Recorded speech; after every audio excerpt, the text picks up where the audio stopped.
Hello, trauma warriors. I'm Janae with Defeating Childhood Trauma, and we are here today with my bestie, Katherine, whose father has passive aggressive personality disorder. She has asked not to be on camera, but she doesn't mind you hearing her voice. If you've been following this series so far, we've gone through the cluster B continuum, and I educated you on the forgotten fifth cluster B, which is passive aggressive personality disorder, and it was removed at the publication of the DSM-5. And just because it's been removed doesn't mean it doesn't exist. And if you follow the series, you know what happens when it blends with narcissistic personality disorder. You get the covert narcissist. When passive aggressive blends with borderline personality disorder, you get what's known as the petulant borderline. And now Katherine is here to help us make sense out of the 8 criteria. So, Katherine, it's over to you. Introduce yourself. Hi, my name's Katherine. Thank you so much for having me. I am the child of 2 people with cluster B disorders, and I am here to share my experience growing up with my father today. All right. Well, let's see. I'm going to tell you some of these personality disorders, when we just read the criteria without fully understanding what the criteria means, we end up creating a stereotype. And a lot of people, if they only read the criteria in black and white thinking, they come away with, this sounds like grumpy old man syndrome. No, there's way more to passive aggressive than grumpy old man syndrome. And so I want you to just share anything that comes up, any experiences you've had. Okay, here we go. Criteria 1. Passively fails to complete both social and job-related tasks after directly or indirectly pledging to complete them. For example, forgets to water someone's plants as promised, which subsequently die. So you have anything for that one? No, not that one. Not that one? Okay. Number 2, complains that he or she is misunderstood and unappreciated. For sure.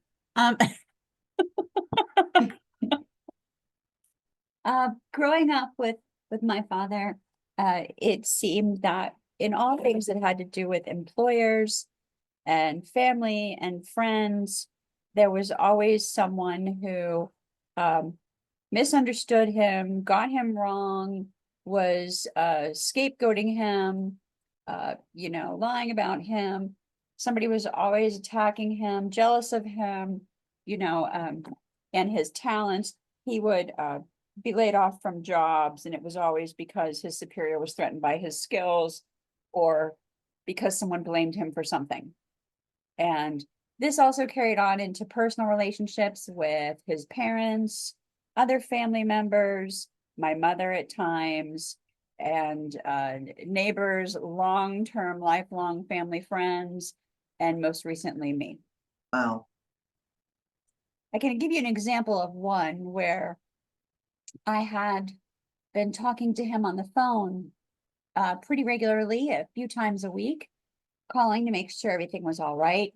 And keep in mind that I'm the one that generates the phone calls, okay?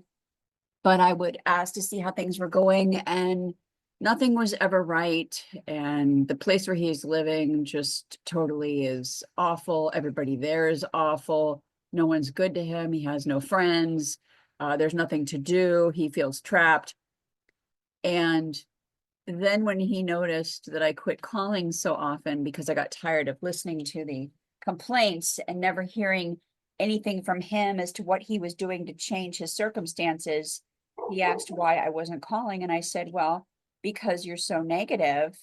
And so then at that point, he said, well, I'm very sorry that you think everything I say is negative. And, I'll just, not tell you anything that's going on here. And then you won't have to be faced with my negativity, which of course was extremely passive aggressive and just made me want Classic. him even less. So then the next time I called him, which was quite some time, like 2 weeks after that phone call, what I heard was, oh, everybody's wonderful here. And I was hanging out with my friend Jimmy and we were doing this thing here and it was so great. And I've been going to all the activities and the dining room, the food's been much better lately and everything's just wonderful. And that's a recent experience. Wow. So, so it sounds like he actually listened to you when you said, hey, I can't do this. I can't listen to all this negativity that you seem to be addicted to. He's like, okay, I got to think here. I'm not going to hear much from my daughter if I keep acting like the walking, talking complaints department. Yeah, he did. But the thing is that he didn't change anything about his behavior to make his life better. His perspective was not really changed. He didn't sit there and think, well, maybe she's right. She has a point. There are maybe positive things about my life. He didn't think that at all. He just changed what he said to me so that I would keep calling because, he still sees things the way he sees things, but he's going to tell me what I want to hear. Uh-huh. Yeah.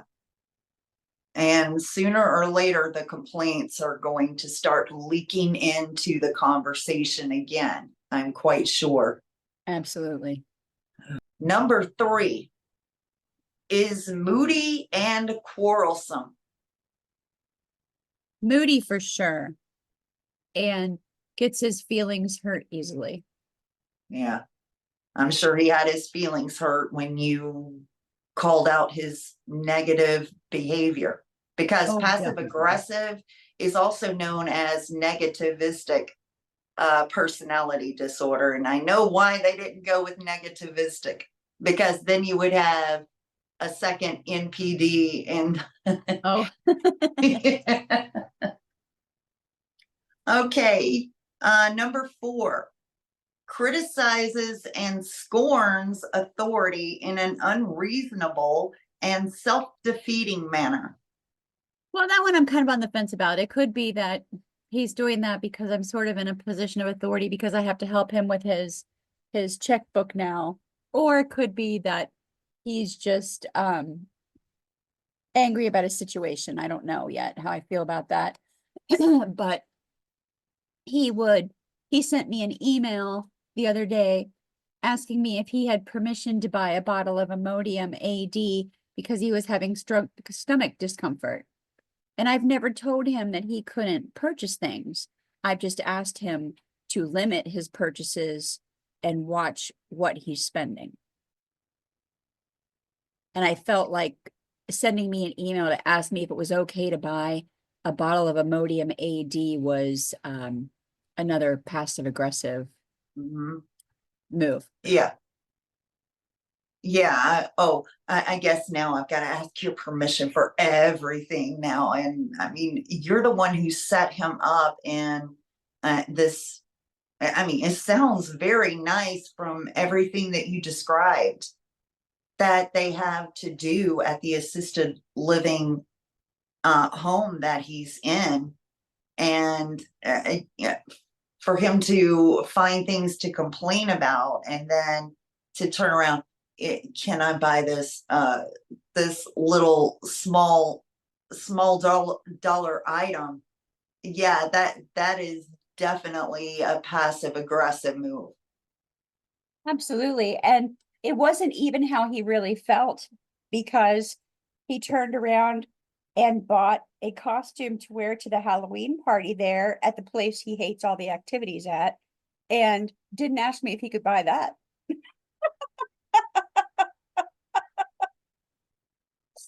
Of course not, but he's going to ask your permission to buy some over-the-counter medicine. Yeah, poor pathetic him.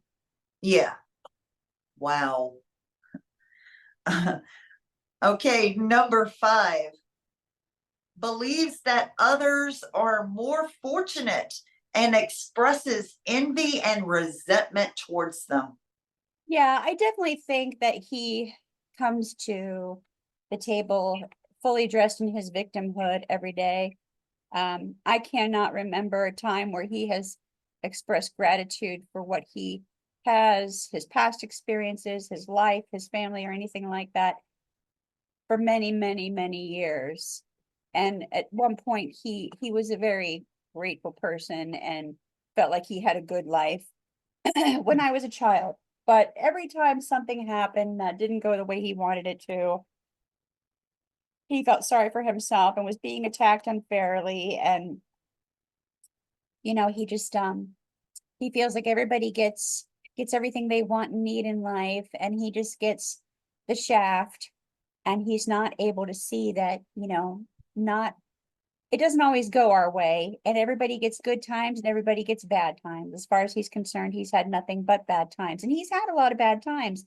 But as I told him one time, well, a lot of that had to do with actions that you and mom took. They weren't other people's causes. And that's the other thing, is the ability to self-reflect and admit wrongdoing without being passive aggressive about it does not exist. Hmm. So if he's sorry about something or he thinks he's made a mistake, then he's passive aggressively sorry. Well, I'm sorry that, this was so bad that I did and I should never. Or he comes with oh, I really ruined your life and I should be damned to hell like Hitler. And it's like, really, dude? I mean, it gets real thick, okay? You just described criteria 8. We're going to give that, we're going to get there too. Wow. Wow. Guys, remember that one when we get to the 8th criteria. Oh my goodness. Number 6, makes frequent exaggerated complaints about his or her personal misfortune. Yep, absolutely. Yeah. I'll never know. I will never really know if my grandparents were the horrible people that he and my mother said they were or not, because I was a child when all of that was going on. And I know that my grandparents loved me, and they may have had their problems. They may have been just like my parents, actually, but I will never really know because I only have my parents' side to the story. And I have my suspicions. It's amazing how criteria 5 and 6 both kind of blend in with each other. It sure is. Yeah. So number 7, frequently or constantly complains about his or her woes. Oh yeah. I mean, as the day is long. This is wrong and that is wrong and this is wrong and that is wrong and this needs a solution. They have to know that my father was in operations and logistics. So if you had a problem, he had a solution, but he never seemed to have solutions for his own situation. And that's not to say I never saw him try, because I did. But when the same action got the same results and they were undesirable, he never thought that he needed to change anything about it to see if he could get different results. And therefore it just perpetuated. And even as a young person, I would, be stymied by the fact that my parents would just not get that maybe they weren't doing it right, or that they needed to go to someone else. And sometimes they'd go to someone else, but my parents didn't seem to reflect inwardly deep enough, or maybe they weren't able to at all to really make a change. And it ended up just turning into self-loathing and self-pity, and in at least my dad's case, alcoholism, which made it just even harder for him to function. Number 8 is alternately defiantly hostile and remorsefully apologetic. That one is difficult. I saw my dad be remorsefully apologetic recently. And it surprised me. I'd never seen it before. And I don't know that I'll see it again. Uh, he and my mother, when my grandfather gave them our house, because my parents lost the house I was growing up in, we moved into it and my grandfather was going to stay there. But he ended up being kind of run off to Florida with his siblings.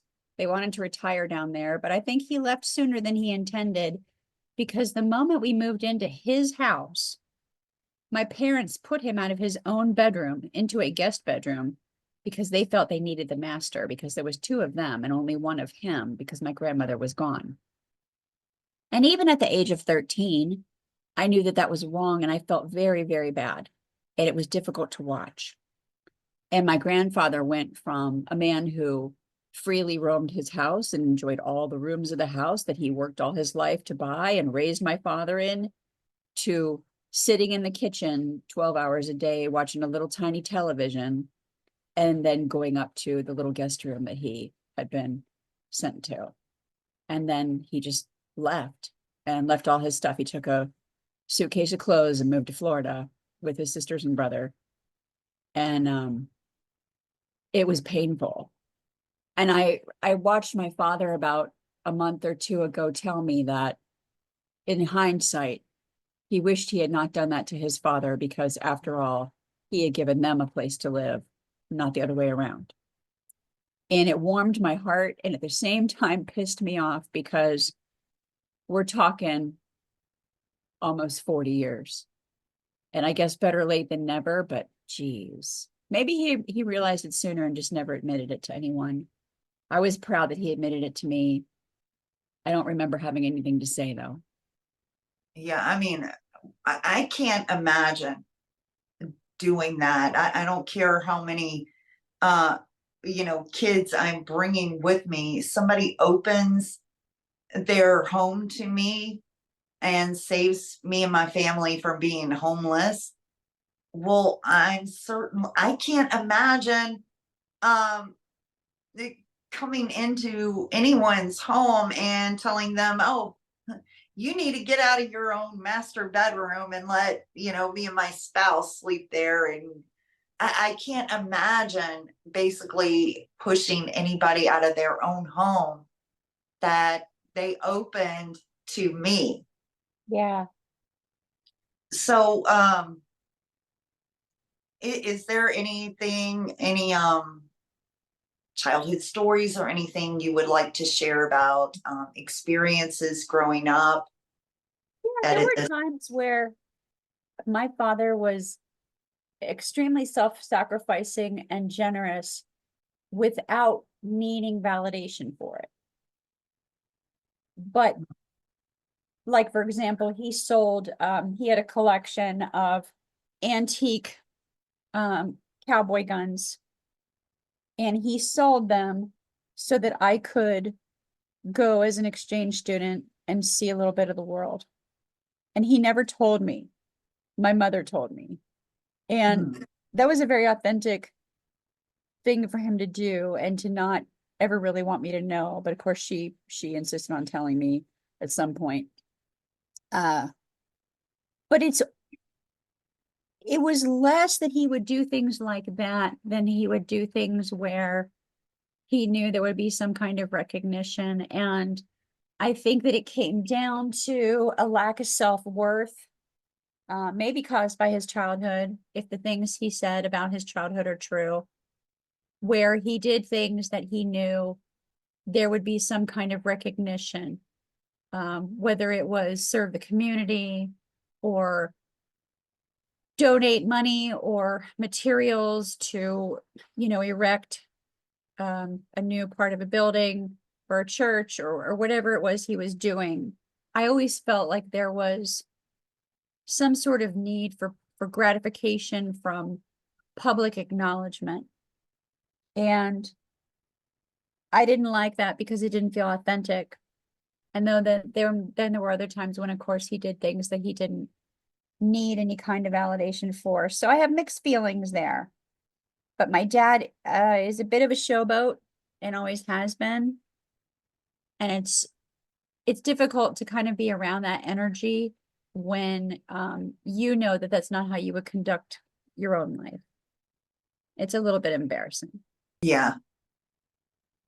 Being raised by cluster bees, it's humiliating, honestly, because the irrational behaviors that come out, the way of holding back their children is also off, and it's like you don't want to, you you don't want to confide when you're growing up. No, Because yeah, I felt like it was a reflection of me in some way. yes, And yeah, so doing the best you can to simply endure, and it's like you want to keep it a secret. yes. Well, and it was difficult because at times there was things that was so likable and still Mhm. are things that are likable about my dad. And other times it was just, what are you doing? And yet I can remember my parents just, you know, haranguing me with, well, you make sure that your behavior is this and your behavior is that because you can't make us look bad. But they weren't concerned with their own behavior. I don't even think they realized that they looked bad or made themselves look bad or made, my brother and I look bad. I don't think they care. They just don't have that ability to look within. Yeah, it's incredible because yeah, mine was the same way. It was, I mean, I was on eggshells the whole time. If we were around other people, I had to be on guard 24/7. Well, for however long she was in my presence while I was around other people. Because I mean, she would just give me these looks out of nowhere, like, what did I say or do wrong this time? Kind of thing. And yet here she was when she was behaving completely irrational, um, not even taking the time to notice everyone in the room is looking at you like the odd one. Yes. Everybody's trying to figure out what's up with you. Right. Yeah, so it is ironic how they're so busy judging other people's behaviors, not taking the time to look at themselves, to read the Right. room. Hey, you're misbehaving and everyone's seeing it. Right. So are there any other takeaways you'd like to leave us with Oh, today? have we gone through all the criteria? We have. We zipped through it. There's a lot. Um, Go ahead. I mean, there's a lot of criteria, but I think that when there's a lot of stories too, I think that the biggest takeaway from me being a grown child of people who are on the cluster B spectrum is that we are so likely as little children and even as adults to take in that everything that was wrong with them is wrong with us. And that shame and that pain and the fact that it affects our self-worth until we grow up and we have that inner voice that says that we need to heal and we heal ourselves. It's just for anybody out there that's still struggling with that. It's hard sometimes to look in the mirror and not see them and not see what they did. But there's definitely a division between us and them, and their mistakes are not ours. Who they were or are is not who we are. And I think I know more people than I care to admit that deal with this every day and are still, in their late middle age, trying to teach themselves that they are not their parents and they were not at fault, that they had no control over this behavior. And, sometimes the trauma goes in a different direction where it's just lack of self-worth because of the way they were treated. And I think most of us experience that too. And again, it wasn't our fault and we can't control how others behave. And unfortunately, they misbehaved quite a bit. And It's not something that they're able to change because their brains don't work that way. And so the more work we can do to heal and the better we get at setting boundaries, that we don't let people like that in, or if we're their caregiver and can't not be around those people, boundaries that keep us safe and keep us from having to take on their energy, having to accept what they say about us or put up with bad behavior. You know, I set a boundary with my dad. If you're going to behave this way, I'm not going to talk to you very often. I'll call you like once a month and we'll have a financial check-in and a health check-in, and that's it. You can call me if there's an emergency, but I'm not going to sit here and listen to this anymore. You know, having those strong boundaries is the key to our own inner peace. And we deserve that inner peace because most of us were raised as children experiencing childhood trauma. And as you have done so beautifully for so long, and in this space and many others, the whole point is to be defeating childhood trauma. And that's what I've got. I hope that helps. Yes. I think the primary core problem is when we're raised by them, that is our baseline. Unfortunately, their imprint on us is all we know. And so we have to kind of go forth and unlearn everything we learned in our childhood and learn and practice new information and boundaries. God, that's so important. Yes. Because we're vulnerable. We are extra vulnerable to finding and attracting these toxic people just like our parents. And that's when we arrive at confirmation bias. If we don't understand what we're dealing with, it's like, oh, my parents were right about me after all. But that isn't right. We simply met people just like our parents. Yes. Yeah. Well, and I think one thing that's really hard, because some of us don't have kids, some of us do. Some of us have been married, some have not. But I think by the time a lot of us figure this out, we are well into our adulthood to know that we need to heal. So we've already had destructive relationships. We've already been in a position where we've been abused. Some of us have married dysfunctional people. Some of us have had children with those dysfunctional people. And so we never get to leave the soup. We're still in the soup. And we're either trying to get out of destructive relationships that are toxic, or we are trying to get children out of those situations, or we are trying to raise children so that they don't ever have to deal with anything like that, and they can protect themselves by raising them with healthy boundaries and being able to recognize who's a good person for us and who's not. And some of us are late to that game. And then, having our children grow up and see somebody treat us well is so important, because if we don't do that, then they cannot teach someone to treat them well, and they cannot prevent bad people from coming into their life. And so what's unfortunate is that many of us are finding this out later in the game.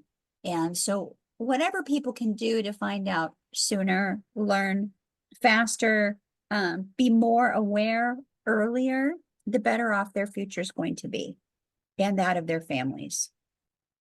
I know I was hungry for information when I was 18 and finally broke free of the house of horrors, as I call it.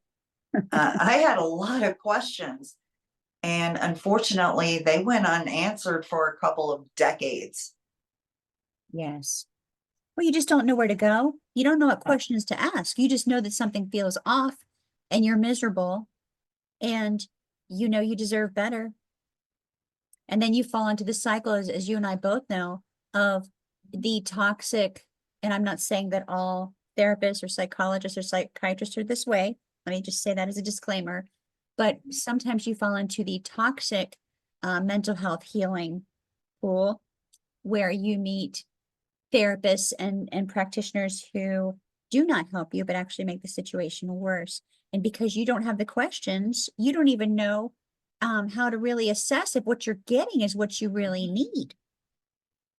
And that's why what you're doing is so important, the information that you're putting out there. And it really needs to be seen by as many people as possible. And dare I say, even taught in a child-friendly way in the schools because, knowledge is power. I can confirm something. My first therapist was a quack and a narcissist. She also had a PhD, because I know a lot of people out there, you know, it makes sense on paper per se, but a lot of people out there are naively believing, oh, a PhD therapist, go for that because you can't go wrong. Well, my first therapist did have a PhD. She was a narcissist. They do not have mandatory psych exams for those who want to become therapists. So you got to look out for the cluster B disorders who are therapists, because they absolutely will re-traumatize you.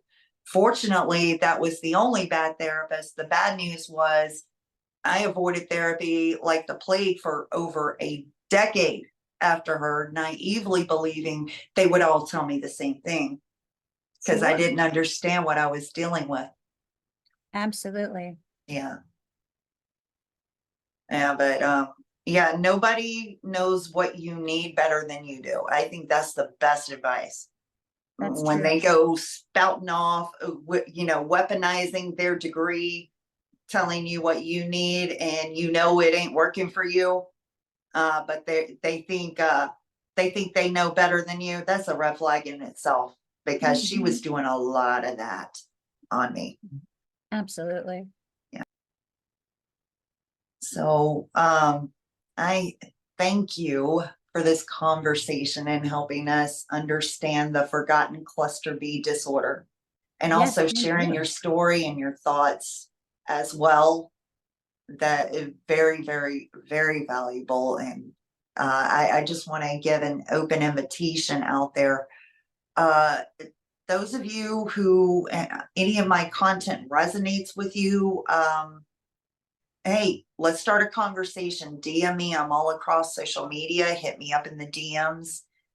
You could be a next interview. I've got multiple platforms. I got YouTube, I got the podcast, and I also have my site where written transcripts of the interview, which, Katherine will be added to my site, as well as written transcripts of this very interview, because I believe this wholeheartedly. I can educate and empower, that's my job. But if we're going to make positive changes in the world, your stories are the golden ticket for that. That's how we raise real awareness. I'm just giving you the words and the empowerment so that hopefully you can come forward like Katherine has, help us understand even more, help us agitate for more positive changes. Imagine safeguarding future generations from what we've endured. The stories, your stories, have the power to do that. Anything else, Miss Katherine? Thanks for having me. And I just want to tell anyone who's watching this video, if you are not familiar with Janae's work, please check her out at defeatingchildhoodtrauma.com. What I have learned from her over the years, special shout outs to her toolboxes and her blog and all the articles and videos that are interesting, validating, and educational, and will have you feeling just so much better about what you've been through, because now you suddenly have the knowledge and the power to know what to do with it, and you understand it. And it's really revealing and extremely comforting. So be sure to check her out. She's also on YouTube, TikTok. You're everywhere. Facebook, Instagram. Threads and Twitter. Well, Yeah, X. exactly. Sorry, X. So check her out because you won't be sorry. Okay. Well, let me close by saying this, because I always say it. Fortune trauma, rising as warriors.